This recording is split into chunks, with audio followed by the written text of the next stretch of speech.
नमस्ते प्रिय छात्रा, learners academy English school e learning classes में एक बार फिर से आपका हार्दिक स्वागत है।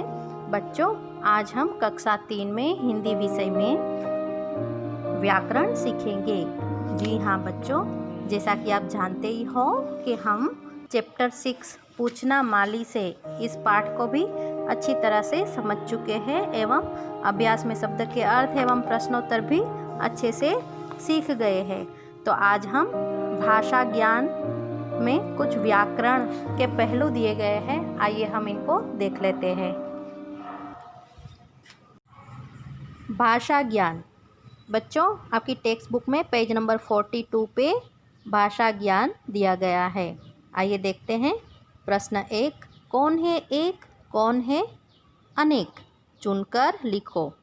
कौन है एक और कौन अनेक है, चुनकर हमें लिखना है। पर कहाँ से चुनना है? यहाँ पर जो बॉक्स में जो कुछ शब्द दिए गए हैं उन्हीं शब्दों में से कौन एक है और कौन अनेक है वो हमें चुनना है और इधर लिखना है।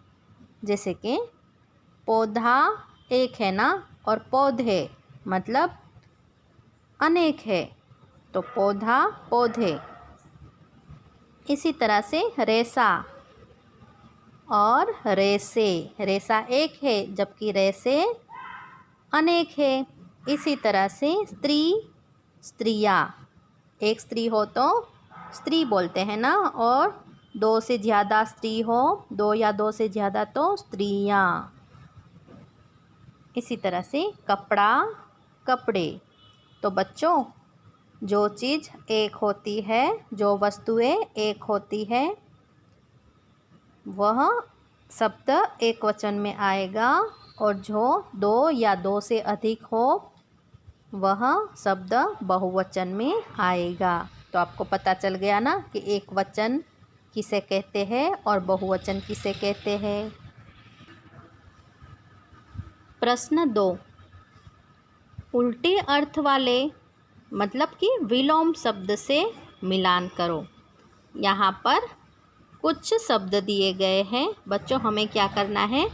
उल्टे अर्थ वाले जो कि विलोम शब्द हो उनसे हमें मैच करना है। जैसे कि उत्तर तो प्रश्न, विलोम शब्द क्या है उत्तर का?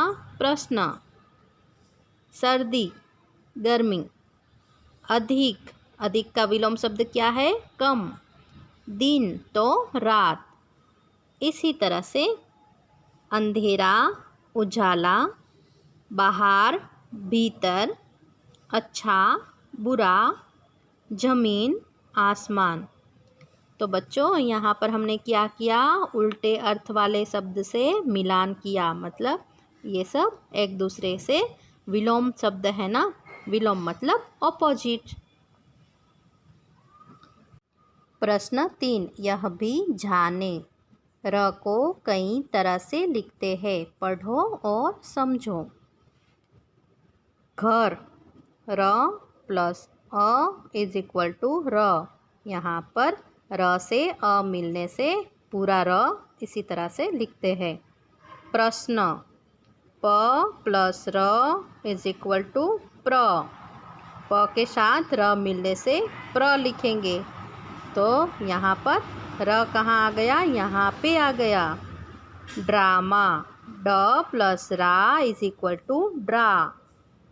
तो यहाँ पर र कहाँ आया? इधर नीचे। इसी तरह से सूर्य, र प्लस य इज इक्वल टू रिय। रिय में य के ऊपर रेफ बन के र आ गया। सुंदर, र प्लस अ इज इक्वल टू र। यहाँ पर र के साथ अ मिलने से पूरा र इस तरह से लिखते हैं। समुद्र, द प्लस र इज इक्वल टू द्र। यहाँ पर र कहाँ आ गया? द के इधर। राष्ट्र, ट प्लस र इज इक्वल टू ट्र। यहाँ पर र पदेन बन के आ गया। वर्षा, र प्लस सा इज इक्वल टू शा। तो यहाँ पर सा के ऊपर रेफ बन के आ गया। तो बच्चों, र के ये रूप है, पूरा र, फिर इस तरह से आए जैसे कि समुद्र, क्रम, प्रकाश, तो वह है पदेन कहते हैं उसे। इसे भी पदेन कहते हैं। ट के नीचे आया ना ट्र बन के र, तो इसे पदेन कहते हैं। और हाँ, यहाँ पर जो शा के ऊपर आया ना उसे रेफ बन के आया तो उसे रेफ कहेंगे। तो ये सब र के रूप है। सूर्य और वर्षा शब्दों में र में से अ निकल गया है। सूर्य और वर्षा शब्द जो है ना उसमें र में से अ निकल गया है, तो यह हुआ र, मतलब आधा र, खोड़ा र कहते हैं इसे। तो उसमें रेफ बन के आएगा। शब्दों को सही जगह में लिखो। बच्चों यहाँ पर कुछ शब्द दिए गए हैं, हमें उसकी सही जगह पर लिखने हैं।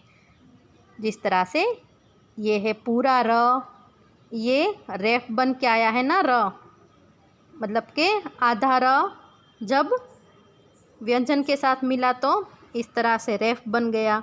और ये है पदेन, पदेन बन के आ गया र। तो हमें यहाँ से शब्द चुनकर यहाँ पर लिखने हैं कि र के कौन से रूप के ये शब्द है। जिस तरह से पूरा र किस में आता है, मंदिर में एवं सर्दी, इसमें भी पूरा र आया ना, तो यहाँ पर लिखेंगे सर्दी। रेफ बनकर र कहाँ पर आया है, सौंदर्य और वर्षा।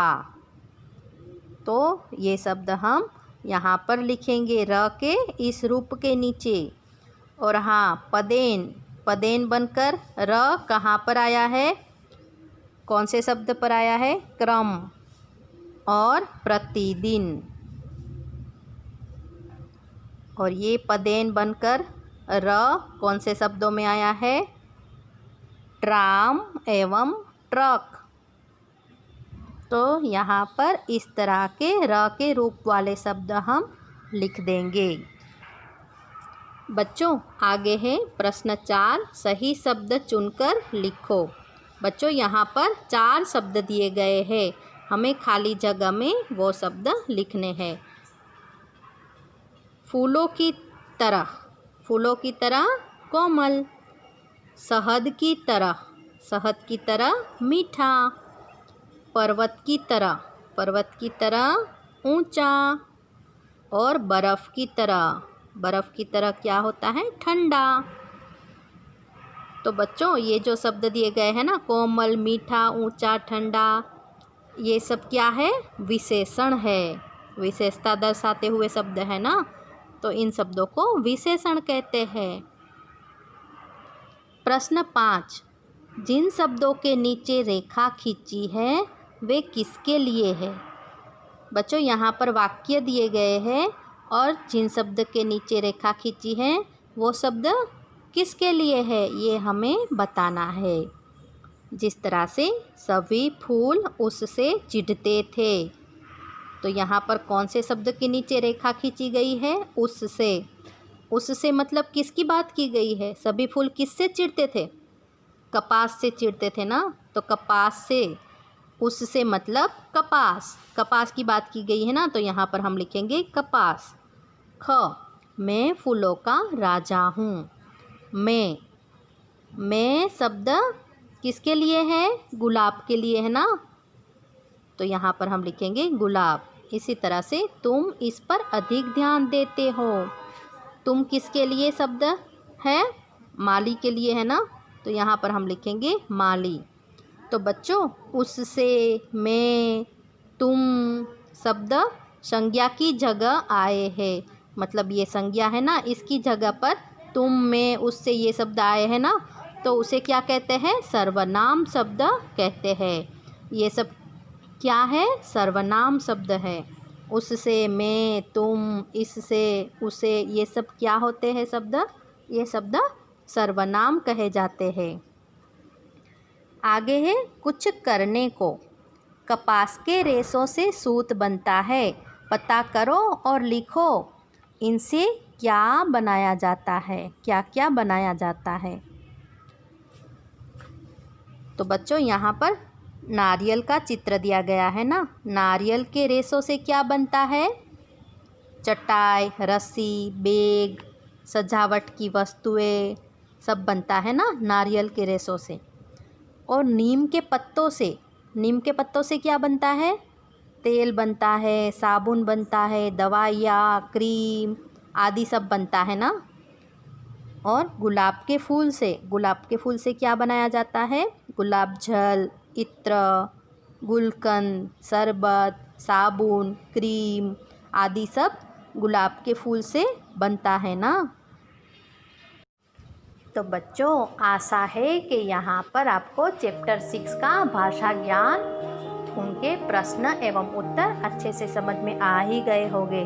तो हाँ, आपको अपनी हिंदी की टेक्स्ट बुक में लेखन कार्य पूर्ण करना होगा और नेक्स्ट वीडियो में हम नया चैप्टर स्टार्ट करेंगे। Thank you.